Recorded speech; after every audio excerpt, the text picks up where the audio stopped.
इसे जान था नहीं चाहिए गोरी नारी कोनो शहर वाली वो मुला निकला की रानी लाली लाली लुगना ते दारू पीथस? हाँ पीथाओ। नीड माथो नीड तो पीवे कैना ओ गजब के ते कैना तोला बना हूँ मन पिंजरा के मैना सुन के कुतूर बोली रे गोरी ए मोर जहरिया ये वादा हवे ए मोर जहरिया ये वादा हवे तोर दिल ला कभू नहीं तोरो दुनिया ला छोड़ू मगर गोरी वो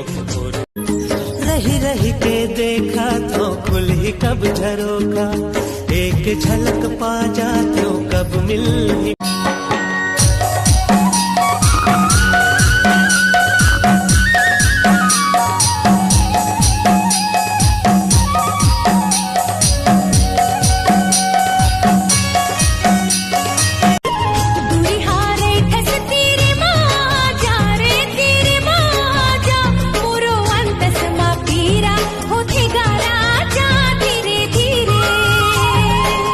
मिठ मिठ लागे माया के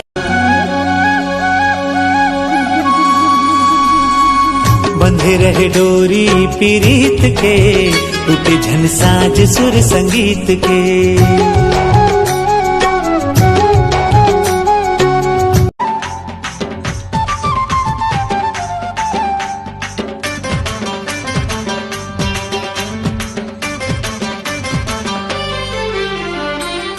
रसीली और चेहरा गुलाबे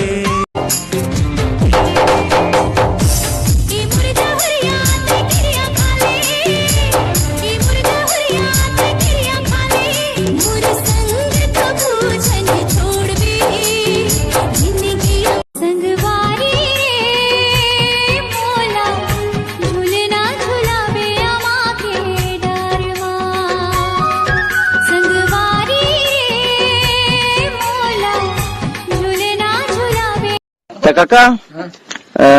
जब पहली बार तेहा कातिल देखल गए तो तोर कैसे लगे निकला की रानी लाली लाली लुगना तू निकला की रानी लाली लाली लुगना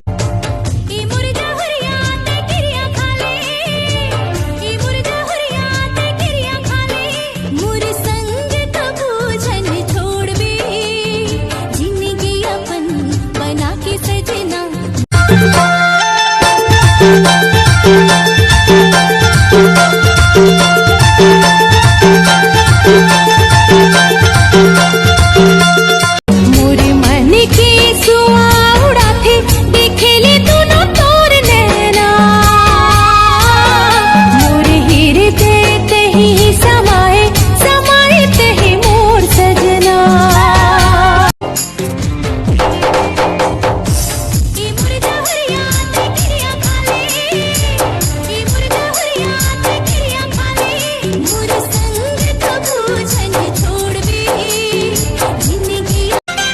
ककरो ला झन पतियावे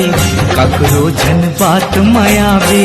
अत का भरोसा मैं हाँ मांगो मायारू जोड़ी मन के भरोसा मैं हाँ मांग हिले जुले रेंगना तो मुला निकला की रानी लाली लाली लुगना तू ये बता कुकुर हा बिलई ला कुदात है तो दोनों के का हालत होगी? दोनों के पूछी हालत होई। वाह जान डरे ना जान डरे का रे मोर सोना चांदी हीरा रे तुर बिन ये दुनिया हीरा रे मन मां मोर एक ठन सपना है मोला तुर संग जीना मर